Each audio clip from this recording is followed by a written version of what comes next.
too. Negative. It steps to. Negative. Sitting. Just I wasn't camped out back here all the time.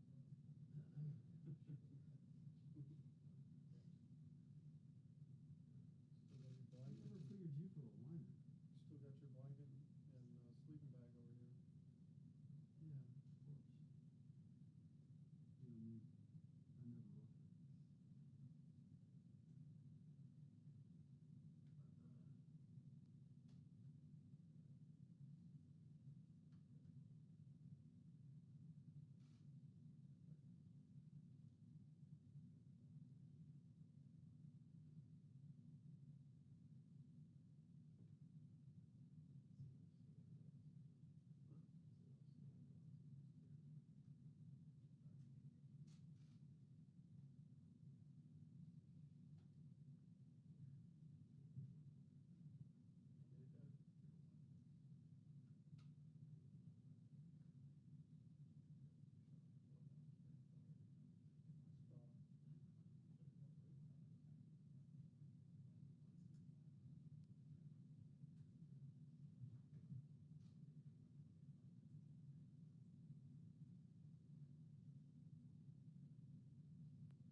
light switch? What does this do? What's that? What's this do? It used to be a thermostat. It's a light switch. It is. Turn them off. We don't need them.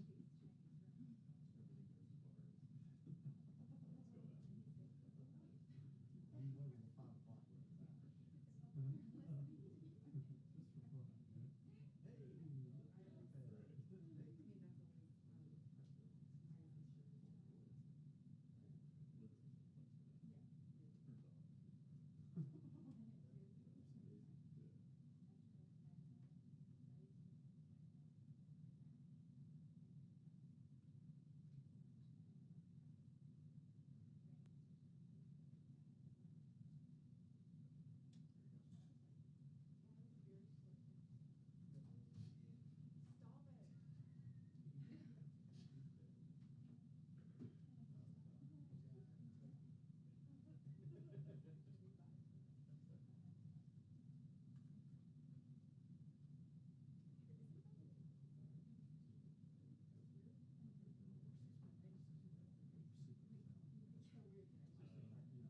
Just for fun.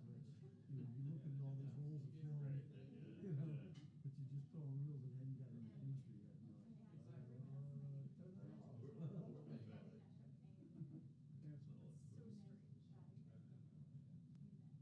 Cancel. Cancel.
I think we were I'm not saying nothing. I'm gonna finish this up. You go on out there and fade the heat. It was like a slow motion.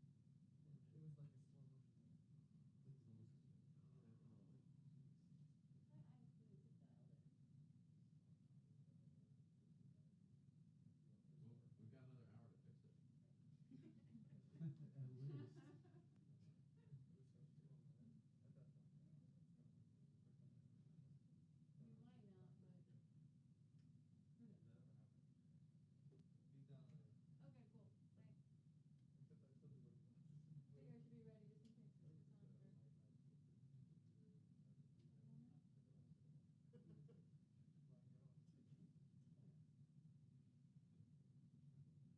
You gonna go see what's going on? Huh? You gonna go see? Yeah, take a walk. Just give me the win. I'll go out. It's gonna bump up against the Broncos a bit. Yeah. That's right, it's gonna bump up against Pence's now. Towards the end of the trip, we're all punching. And there's three or four states on the opposite end of this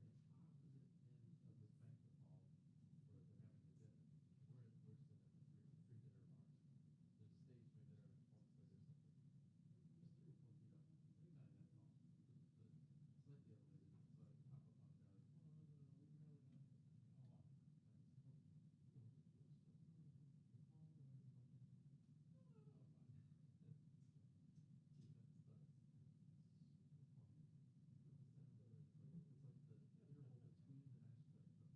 the dinner. We're sitting at the three dinner bars. There's a stage made there and Paul said there's something just 3 or 4 feet up, not that tall, but slightly elevated. So I pop up on there, like, oh, one at the top goes, all the way down. Stand there, don't look at anything.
Can you hear it, Ali?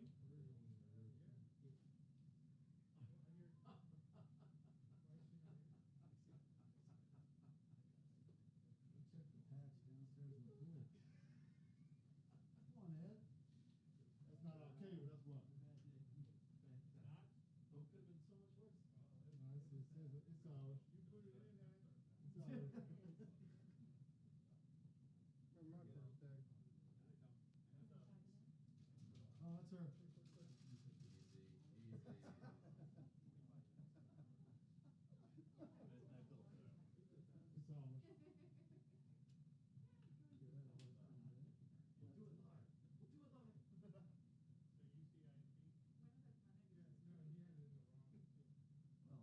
No, it's in there. It's ours.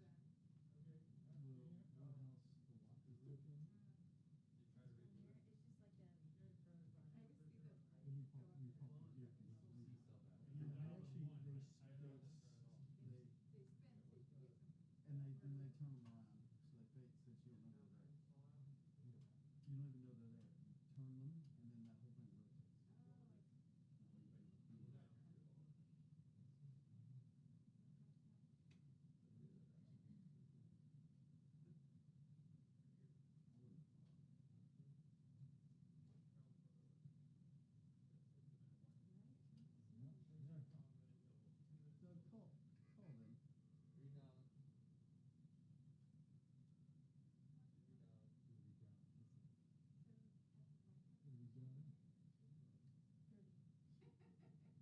Doug, call them. Ish.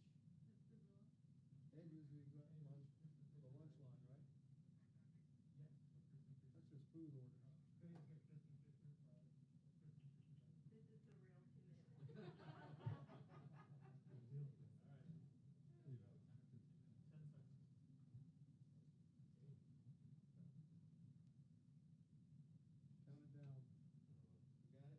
Yeah. Why do you need dial anyway? From the beginning. I know what box to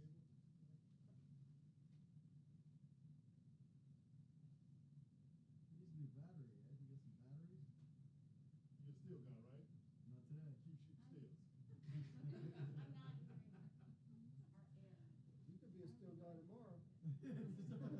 You get some batteries? You're still guy, right? Not today. Keep shooting stills. You could be a still guy tomorrow. Going that way. Hey, Doug. We'll take this Doug. guy. You guys are relentless. Still guys, man. You could be a still guy tomorrow. You keep this up. You don't know what's going down there. It's still most of the time. Now that's true.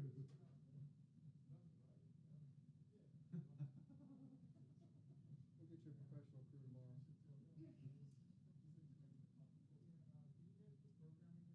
Somebody call Brian Kayleigh.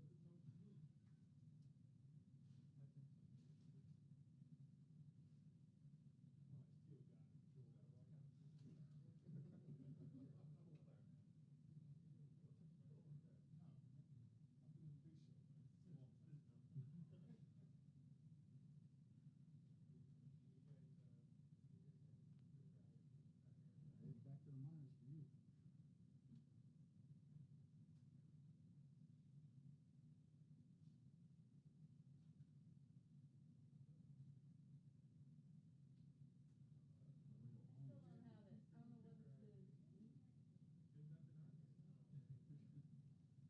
Here you go.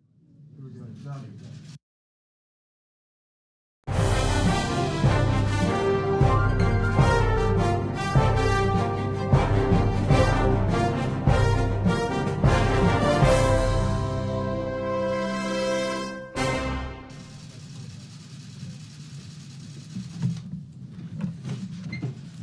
Hello, sorry to keep you all waiting.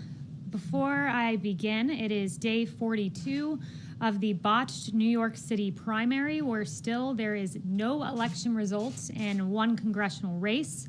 This, as the New York Times notes, is due to, quote, the deluge of 400,000 mail-in ballots. previewing the, quote, challenges facing the nation as it looks towards conducting the November general election with mass mail-in voting. Now I'd like to highlight the Trump administration's actions on telehealth, which the president detailed yesterday. The president signed an executive order to make regulatory reforms allowing for greater access to telehealth and toward making it permanent. The Trump administration has cut red tape allowing telehealth services for seniors and for other Americans. 35% of Medicare beneficiaries took advantage of the president's reform, seeking telehealth services over the phone rather than through video conference. A simpler and a smarter way to go about things is now available to Medicare beneficiaries. The president also took executive action to boost rural healthcare services. According to a 2019 study by Navigant, rural hospitals would be devastated by Medicare for All, otherwise known as government takeover of healthcare. And under that analysis, they found that if Democrats had their way, 55% of rural hospitals, or 1,037 hospitals across 46 states, would be at high risk of closure. The president's executive order calls for strategic investments in our rural communications infrastructure, which will expand telemedicine and rural broadband access. Democrats seek to deny Americans their health care freedom, but President Trump is working hard to save your health care by guaranteeing protections for people with pre-existing conditions, eliminating the highly unpopular individual mandate of Obamacare, stopping surprise medical billing, increasing transparency, and lowering drug prices. President Trump will continue to work hard to enact these healthcare principles by requiring price transparency, allowing states to purchase drugs from other countries, and improving Medicare to lower drug prices and reduce out-of-pocket costs for seniors, and by ending surprise medical billing and making companies compete for your business by providing more options and more affordable plans. Lastly, later today, Senior Advisor to the President, Ivanka Trump, will be joined by Attorney General Barr, Director of the Domestic Policy Council, Brooke Rollins, executives from organizations that combat human trafficking, and survivors from across the country for a roundtable to highlight newly awarded Department of Justice grants to provide safe, stable housing to survivors of human trafficking. DOJ will award over $35 million in housing assistance grants for victims of human trafficking to provide supportive housing and appropriate services to survivors of human trafficking. And with that, I'll take questions. Yes. Thank you, Kayleigh. Two questions about the coronavirus. The president of the Minneapolis Federal Reserve, he said 2 days ago that he believed that the only way to have a real strong, robust economic recovery would be to shut the country down again for a month to 6 weeks. I know that this idea of short-term pain for long-term gain has been shot down before by President Trump, but has it been given any more consideration given the recent flare-ups across the country? No, and I would refer you to what Dr. Fauci said back in May. He said we can't stay locked down for such a considerable period of time that you might do irreparable damage and have unintended consequences, including consequences for health. And several of those consequences I've outlined for you before. For instance, the fact that in any given year you have 120,000 Americans who die from drug overdose or suicide, and we saw during the lockdown previously that we saw overdoses nationally jump by 18% in March and 29% in April, 42% in May. Overdoses do go up, suicides do go up, cancer cases are missed, as Dr. Scott Atlas has pointed out, that in the U.S. alone there are 150,000 new cancer cases that arise every month among patients. Most have not been seen, and that was referring to the lockdown. The American Cancer Society also noted that during the pandemic they've seen an 80% drop in cancer cases being identified. So there are many health consequences. Those are three of what are a long list. But so no matter how bad it gets, you don't think there's any way that President Trump would look at a nationwide? I'm certainly not going to engage in hypotheticals, but no, the president is not considering a national lockdown. What he is encouraging is mitigation efforts like wearing a mask, which is patriotic, like social distancing, and engaging in these really common sense, safe measures to safely reopen and avoid the health consequences of a lockdown. Okay, and one more thing about the negotiations going on today on Capitol Hill. given the amount of money that is involved, the amount of Americans that would be impacted by this next stimulus bill, why isn't President Trump more personally involved, or at least more visible in these negotiations? Well, he is through his chief of staff and through his secretary of the Treasury. He's regularly updated. I was just in the Oval Office with him, and the chief of staff was updating him on that very measure. But right now, the Democrats are being fundamentally unserious. They've offered no concessions. They've offered no plans. If anything, they're moving the opposite way. And to demonstrate their unseriousness, their $3 trillion plan, they've now said, oh, it needs to be $3.4 trillion, when the president has had a very narrow, specific focus right now. It's extending unemployment insurance. It's making sure Americans don't get evicted. And when Democrats, as I noted on Friday, were offered the Martha McSally bill, which would have been extending unemployment insurance for at least 7 days while these negotiations continue, that was rejected by Chuck Schumer, which should tell you exactly where Democrats stand, and it's against hardworking Americans who lost their jobs through no fault of their own. Yes. The president about 10 minutes ago tweeted about vote by mail absentee voting. He says in Florida, the election system is safe and secure, tried and true. What, in his view, changed? Was he advised by Republicans that he was potentially suppressing his own vote by stoking unfounded fears about mail-in voting? And will he admit now what is the fact that voting across the country by mail is safe and secure and tried and true? Well, the president has always said that absentee voting for a reason is different than mass mail-out voting like what Nevada is seeking to do, which leads to mass It's the fraud. same thing. And also, I'd refer you to the campaign on this, but there was a victory in Florida with regard to ballots. So I believe that's what he was referencing. Would refer you to the campaign for details on that. But he's been unmistakably clear that when you have this mass mail-out voting, like what Nevada wants to do, the consequences are real. When the Las Vegas Journal-Review was reporting, did extensive and very good reporting on Nevada's first all-male primary election, they note that there were photos of ballots tossed in trash cans, littering apartment mailbox areas, dozens pinned on the complex's bulletin boards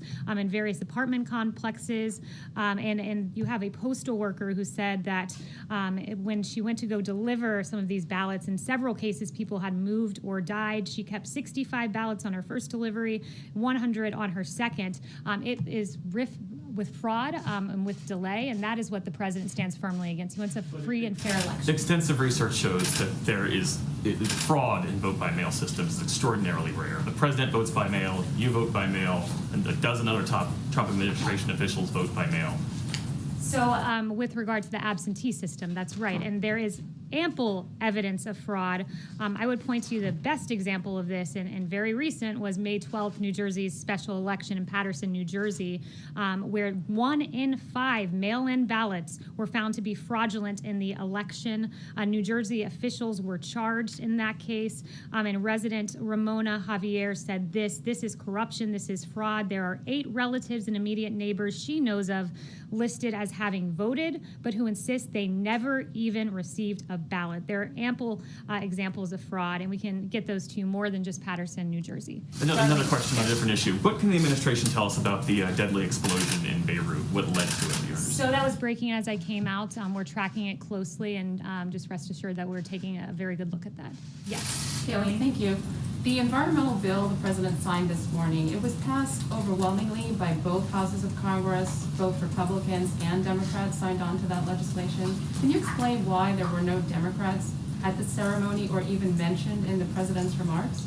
The president is very proud of what happened today, the single largest investment in America's national parks and public lands in history, the most significant conservation achievement since Teddy Roosevelt won the support of more than 850 conservation groups, and it provides $900 million a year in permanent funding to the Land and Water Conservation Fund. And you're asking about recognition of congressional Democrats right now, and the only thing that we're recognizing about congressional Democrats right now is how appalling it is that there are Americans who are going without paychecks because they refuse to partner with Martha McSally, Republicans, and the president in ensuring that those payments go out. Kayleigh, the president has said, as recently in this Axios interview, that he believes that many people believe that there's disadvantages to testing. Can you walk us through what those disadvantages are, and if, as he stated back in June, he still believes that testing is overrated and makes the U.S. look bad? So I would know what the president refers to with regard to testing is that, the media doesn't often acknowledge that when you do the most testing in the world, lead the world in testing, that you do identify more cases. So that is what he refers to with testing, and he's made that point a few times. But look, we lead the world in testing, and the president's very proud of this. The administration's very proud of this. We've done more than 60 million tests, on track, according to HHS, to do 100 million by September. That's extraordinary. And when you compare that to the next highest number, India, in the ballpark of about 16 million tests, what we've done in this country is impressive, and the president's very proud of that effort. Do you still believe that testing in the U.S. is overrated? The president, again, points out that the media refuses to acknowledge that when you test so much, you do identify more cases. That's the point he was making, and he's very proud that actually since March 12th, we have increased daily testing by 32,000%. Worth mentioning, this is a novel virus. There wasn't a test, and this president led the way in getting emergency use authorizations to, one, identify working tests, and then to surge the testing capacity by 32,000% since March 12th, and that's thanks to President Trump. Thanks, Kayleigh. On TikTok, the president has argued that the United States should receive money in return for a potential sale, but he hasn't really explained how. Under what authority could the Treasury collect fees from China, from Microsoft, or from any other U.S. buyer to get this done as the president demanded? Okay, so I'm not going to get ahead of the president on any official action, but he has made that point, and he and both Secretary Pompeo have said that the U.S.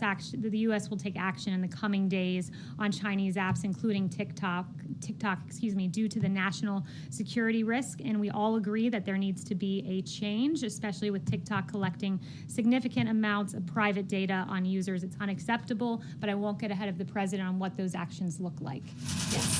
Thanks very much. I wanted to ask also on TikTok about Beijing has said that it may hit U.S. firms as a response. It sort of slammed this smash and grab of TikTok.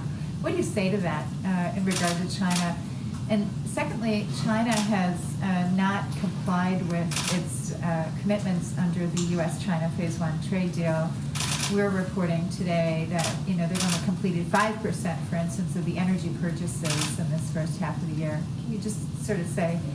Yeah, we encourage China to fulfill their obligations in the Phase 1 China deal and to fulfill their end of the agreement.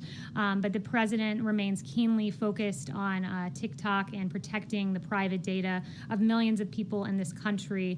And PRC's, the People's Republic of China's laws require Chinese companies to cooperate with PRC security and intelligence services, enabling the CCP to access foreign user data. And what this means is that these entities ultimately answer to the CCP, which actively undermines U.S. interests and is hostile to American values and the rights of individuals. And the president will stand firmly against China on this. Can I just, yes, John? Thank you, Kayleigh. I wanted to ask you about the COVID relief bill. The president has suggested if there is no agreement that is reached, the president would act unilaterally.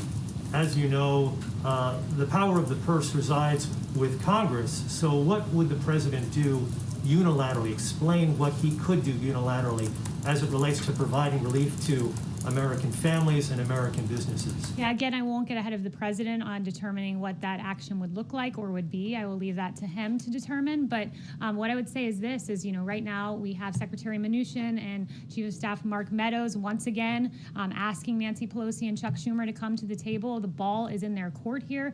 We've made at least 4 offers. They've made 0 offers. It's unacceptable for hardworking Americans. Kayleigh, on mail-in voting, which you talked about at the very top of the briefing, the president suggested yesterday that he has the right to write some sort of an executive order as it relates to mail-in balloting. Can you explain what would empower the president in the Constitution to take some sort of executive action as it relates to mail-in voting? Again, I won't get ahead of the president on his actions and what those actions would be, and I'm not going to engage in a hypothetical as to what the actions would be and what authorities they would be based upon for yet to be announced actions. But just to once again underscore the president's concern, when you look at the delays in voting in Pennsylvania, a very good report by CBS, Zach Hudak. He got a quote from Luzerne County Manager David Pedri, who oversaw or who identified some of these delays that they saw in Pennsylvania with mass mail-in voting. And he said this, quote, "I have this nightmare of CNN, Fox, CBS, and everyone else waiting for these things to come in on election night, and we don't have them. It is very hard to speed up this process." And Luzern's experience was replicated across the state. So as we've seen in Pennsylvania, as we've seen in New York, as we see across the country, the president's very concerned about delays and outright fraud. One final thing, Kayleigh, on TikTok, if I may. The president said yesterday in the briefing that took place right here in the briefing room, the United States should get a very large percentage of that price because we're making it possible, and that was referring to Microsoft's proposed purchase of TikTok. I've never heard of that before, and maybe you could explain that to me, how the government could get a percentage of a price of a private transaction.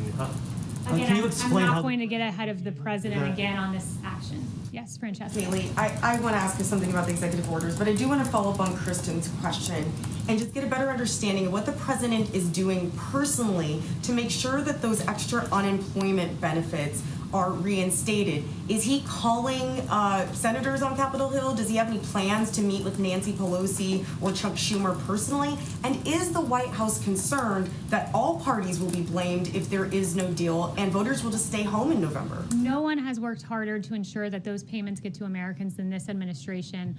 Chief of Staff Mark Meadows, Secretary of Treasury Steve Mnuchin have been on the Hill many days now trying to get this deal worked out. But it is Democrats, it is Nancy Pelosi, it is Chuck Schumer that are making an absolute mockery of this process rather than coming towards us and do a clean extension of unemployment insurance. They are moving beyond what their initial request was of $3 trillion, and then they moved to $3.4 trillion. They wanted $100 billion for schools, and we offered $105 billion, to which they rejected. They are making a mockery of this process. We're still engaging with them, but this president has been clear. He's ready to act on this, and it is of paramount importance to him. And again, why would you reject Martha McSally's clean extension? Democrats are fundamentally unserious, and they're making a mockery of the process. Calling them? You Okay, then if you don't want to move on that, with regards to the executive orders, the president has signed a flurry of those recently. He said yesterday that he expects to have a health care plan by the end of the month and also an immigration plan by next month. Does the White House feel a sense of pressure to get everything on the president's to-do list done before November? No, but the president moves at a very rapid pace, and he wants to get as much of his agenda accomplished this term and going into next term. This president's done a lot already, but he will work on COVID, and alongside that, many other issues as he routinely does. This administration often is accomplishing items on 2 or 3 different topics in a day, as you can see today with the human trafficking, the event this morning, and then also I have an announcement. The president will have a COVID briefing at 5:30. But I do want to just step back and say this with regard to COVID. I think it's really important to put the successes of this administration in context, and I got some new information from HHS just before I came out here. This was a novel virus. There were no tests. There were no therapeutics. But what did this administration do? We, as I noted earlier, surge testing, increased it by 32,000 since March. HHS is projecting 100 million tests completed by September. Because of President Trump's tearing down of red tape, there are more than 230 clinical trials of potential COVID drugs and biological products are underway, and over 510 are in the planning stages. Today, NIH announced 2 separate COVID treatment trials, Active 2 and Active 3, and these are monoclonal antibody treatments. And also by September, we have secured more than 500,000 courses of treatment of remdesivir. That is one of the several therapeutics that this president has achieved and finding for the American people to treat this novel disease, this novel virus. And the vaccine, again, moving to phase 3 clinical trial at the fastest rate for any novel virus in history. This could only be accomplished by President Trump, by a businessman in the White House who is not only on the race to get a vaccine, we have 2 in phase 3 clinical trial, but is securing 100 million doses in advance so that we're ready to ship them out. This president has been hard at work on COVID, along with a number of other issues, and those EOs will be forthcoming. Yes. Are you calling on me? Can I please go? Yes. Israel reopens. No, you can Israel go ahead. opens schools. I called Israel on you. opens schools. Israel opened schools, Please and go. they had issues with that. There were outbreaks. Students got I sick. called on you. What do you think of the fact that Israel Denise, opened you- schools and had to close? I called on you and you didn't ask your questions, so then I proceeded To speak call over on you. another reporter, I wasn't going to Go do ahead, that. So Andrew. do you not want to answer my question now that I was not being rude to another Go ahead, reporter? Andrew. Okay, the president said in his interview with Axios that he's doing everything he can do to address the virus. Is that really true? I mean, is there nothing more that he can do at this point? And also, is he willing? Does that suggest that he's willing to accept the number of deaths that we're seeing every day? No, we are hard at work each and every day to defeat the invisible enemy. And in fact, just to give you an update on some of the actions we've taken, right now there are currently 28,220 U.S. government personnel deployed for COVID-19 response. On top of that, next week, Dr. Birx has visited states across the country, and next week she'll be visiting Indiana, Ohio, Kentucky, Tennessee, and Virginia. We're hard at work at, again, getting more EUAs for more treatments and therapeutics and testing. So every day we're rapidly looking at how we can make this the most robust response in the history of this country. And I think that we've done that when you look at remdesivir and the therapeutics at play, and the case fatality rate is really indicative of what this president has done. When we have the lowest case fatality rate, one of the lowest in the world, below the average of the world, and below Europe, that shows that our therapeutics are working. Remdesivir, convalescent plasma, and dexamethasone. This president's hard at work, and he'll continue to work So you're hard. doing everything Yes. that you can possibly do when there are still waits for getting test results back, when you have declined to impose a national mask mandate, when you're saying that you won't shut down the entire country again. So with regard to testing and the timing, when we identify a problem, we quickly identify a solution. And when there were delays in testing, we immediately identified pool testing as a way to increase the speed of testing. We already lead the world in testing, so to increase the speed, we move towards pool testing. And that's the flexibility with which this administration adapts to problems we identify on the ground, and we rapidly develop a solution to ameliorate the problem. Yes. Thank you, Kayleigh. Would the president like to see Mitch McConnell put the $600 extension of the unemployment benefits through the end of the year on the Senate floor to put the Democrats in the spot of having to vote for that clean extension? So I haven't talked to him about that proposal, and I don't want to get into the middle of the negotiations. But it's safe to say is there's been one proposal, one clean proposal to extend unemployment insurance. That was put forward by Martha McSally. The president was ready to sign it, and it was rejected by Chuck Schumer and Nancy Pelosi. Can I follow up and just ask on a slightly separate topic, whether or not the White House has a view on whether or not members of the media, a pool, should be allowed to cover the Republican National Convention's official proceedings in Charlotte, which apparently, as of right now, because of the space limitations, the convention committee is saying that that's not going to be possible. I'm not read into the convention discussions, but I certainly will inquire about that and follow up with you and find out what the status is. Yeah. Thank you. Yes. Thank you so much, Kayleigh. Do you have anything with regards to the massive explosion in Beirut that occurred earlier? Again, that was breaking as I came out here, and it's safe to say we are monitoring the situation. Yes. Thanks for calling on me. I wanted to give my question over to you, Nish. Sure, that's fine. Thanks so much. So my question is, I have two questions. The first question is, Israel opened its schools back up. They thought they had the virus under control. That virus then spread and it became an outbreak. Students got sick. They had to close schools down. How worried are you that what happened in Israel might happen here, given the fact that there are experts in Israel who say they made a mistake there? Well, I would refer to our experts, and CDC Director Robert Redfield answered about schools on the Hill last week, and he said this: I don't think I can emphasize it enough as the director of the Center for Disease Control, the leading public health agency in the world. It is in the public health interest that these K through 12 students get back to schools that are open for face-to-face learning. I want these kids back in school. It is paramount to the health of the child. The The president just tweeted, to you answer a question about this, mail-in voting or absentee voting, whatever you call it. He's saying that essentially it's the same thing. So why is it now something that can be done in Florida but not in other states? Why is that the appropriate thing to do? He's not saying, he's always made the distinction. Mass mail-out voting is with Nevada, where ballots are mailed en masse out to the voter rolls. So in a place like LA, for instance, where 112% of LA County is registered, ballots go out, and at least 12% of those we know are not active voters.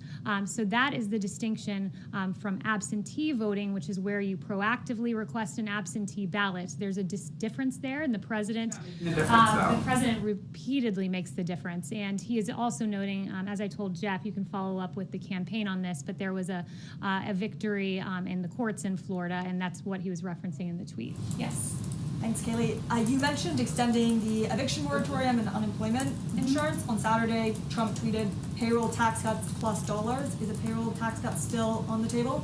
The president would love to see the payroll tax holiday because it would in fact benefit low and middle income Americans the most. But right now his keen and laser focus is unemployment insurance and evictions. Those are the preeminent priority, especially with that Friday deadline that Nancy Pelosi missed. Chanel.